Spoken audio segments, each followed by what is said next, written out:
ಮೋದಿಯವರು ರಾಜಸ್ಥಾನದಲ್ಲಿ ಭಾಷಣ ಮಾಡಿದರು.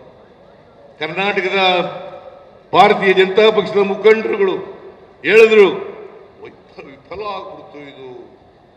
ಆಗ್ಬಿಡ್ತು. ಆಮೇಲೆ ಲೋಕಸಭೆ ಚುನಾವಣೆ ಆದ್ಮೇಲೆ ನಿಲ್ಲಿಸ್ಬಿಡ್ತಾರೆ.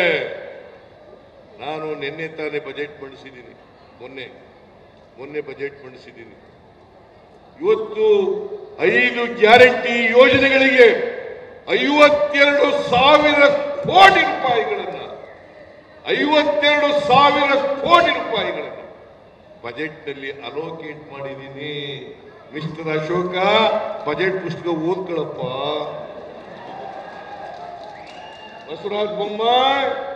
ಬಸವರಾಜ್ ಬಜೆಟ್ ಪುಸ್ತಕ ಓದ್ಕೊಳಪ್ಪ.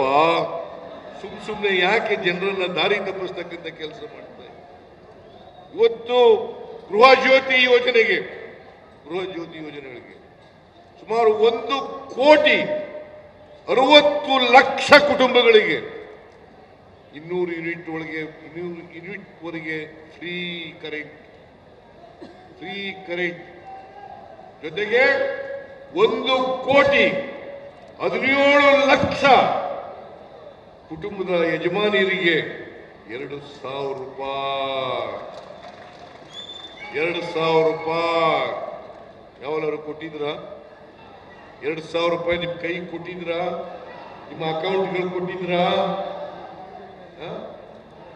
ಯುವ ನಿಧಿ ಕಾರ್ಯಕ್ರಮಕ್ಕೆ ನಾವು ಇವತ್ತು ಯಾರು 6 ತಿಂಗಳಲ್ಲಿ ಕೆಲಸ ಸಿಕ್ಕದಿಲ್ಲ, 23, 22, 23ರಲ್ಲಿ ಪಾಸ್ ಆದಂತ ಪದವೀಧರರಿಗೆ, ನಿರುದ್ಯೋಗಿಗಳಿಗೆ, ಡಿಪ್ಲೊಮಾ ಪಾಸ್ ಮಾಡಿರ್ತಕ್ಕಂಥ ಡಿಪ್ಲೊಮಾ ಹೋಲ್ಡರ್ಸ್ಗಳಿಗೆ ಅವ್ರಿಗೆ 1,500 ರೂಪಾಯಿ, ಪದವೀಧರರಿಗೆ, ನಿರುದ್ಯೋಗಿ ಪದವೀಧರಿಗೆ 3,000 ರೂಪಾಯಿ ಯಾವ್ದಾದ್ರು ಕೊಟ್ಟಿದ್ರ?